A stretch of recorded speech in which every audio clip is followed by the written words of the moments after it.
Hello friends, welcome back to my channel. నేను మీ చందనాని. ఎలా ఉన్నారండి అందరూ? ఈసారి ఎండాకాలం ప్రతి సంవత్సరం కంటే కొంచెం ముందే వచ్చాయి. ఇప్పుడే ఎండలు మండిపోతున్నాయి. ఇంకా ఏప్రిల్ మే నెలలో అసలు మనం చెప్పలేము. ఈ ఎండల్లో మన బాడీ వేడైపోకుండా చల్లగా ఉండటానికి నేను ఒక రెసిపీతో మీ ముందుకు వచ్చాను. అదేంటో కాదు, అంబలి. రాగి సంగటి అందరూ చేసుకుంటారు, బట్ అంబలి అనేది చాలా ప్లేసెస్లో చేయరు, తెలీదు అని నాకు రీసెంట్గా తెలిసింది. ఇది ఎంతవరకు కరెక్ట్ అని నాకైతే తెలీదు. సో మీకు నిజంగా ఎవరికైనా అంబలి తెలియకపోతే నాకు కమెంట్ చేయండి, తెలిసిన వాళ్ళు కూడా కమెంట్ చేయండి. ఇది చాలా ఈజీ అండి. మనం రాగి సంగటి ఎలా ప్రిపేర్ చేసుకుంటామో సేమ్ అలాగే దీన్ని కూడా చేసుకుంటాము. బట్ ఏంటంటే కొంచెం ప్రాసెస్ అనేది ఉంటుంది. దానికోసము మనము ఇక్కడ రైస్ అండ్ రాగి పిండిని తీసుకున్నాము. రాగి పిండిని ఒక బౌల్లో వేసి వాటర్తో మిక్స్ చేసి ముందుగా మనం ఇక్కడ పెట్టుకుంటే మనము రైస్ ఉడికేటప్పుడు వేసేదానికి చాలా ఈజీగా ఉంటుంది.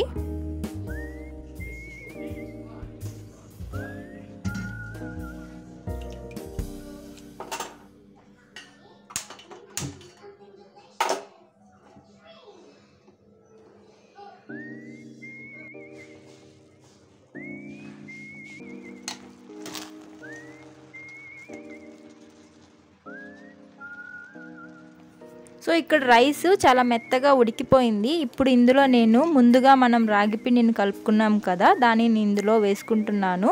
సో చెప్పాను కదా, ముందుగా మనం మిక్స్ చేసి పెట్టుకోవడం వల్ల మనకి ఇక్కడ లంప్స్ అనేటివి రావు. సో మనం ఒకసారి దాన్ని బాగా మిక్స్ చేసుకుందాము. మనము ఈరోజు మార్నింగ్ మనం అంబలి తాగాలి అన్నప్పుడు ముందు రోజు నైటే దీన్ని ప్రిపేర్ చేసుకోవాలి. దీనిని పడుకునే ముందు చేసుకుంటే సరిపోతుంది.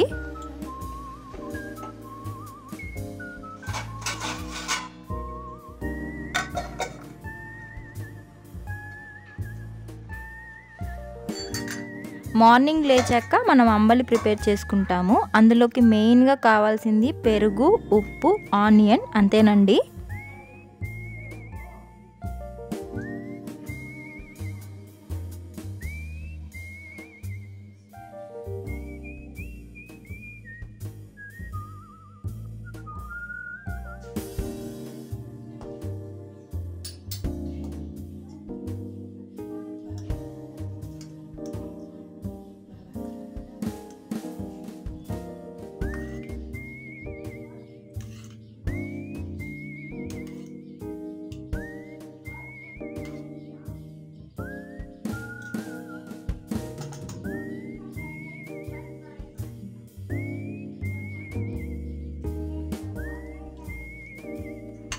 వీటన్నిటినీ బాగా కలుపుకోవాలి. మధ్య మధ్యలో వాటర్ యాడ్ చేసుకుంటూ మనకి తాగేదానికి వీలుగా చూసుకొని కలుపుకోండి.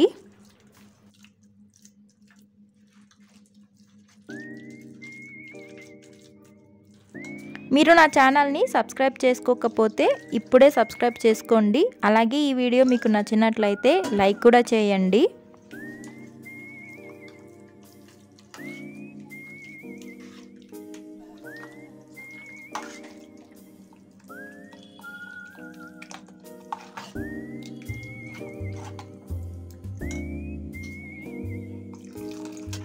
సో చూసారా, అంబలి అనేది రెడీ అయిపోయింది. ఇది మనం ఈజీగా 2 to 3 గ్లాసెస్ తాగేస్తాము. ఇది తాగామంటే మనకి ఇంకా ఆఫ్టర్నూన్ దాకా ఆకలే వేయదు. ఈ వీడియో మీకు నచ్చినట్లయితే నా ఛానల్ని సబ్స్క్రైబ్ చేసుకోండి. అలాగే లైక్ చేసి షేర్ కూడా చేయండి. ఇంకొక ఇంట్రెస్టింగ్ వీడియోతో మళ్ళీ మీ ముందుకు వస్తాను. అంతవరకు take care and bye bye.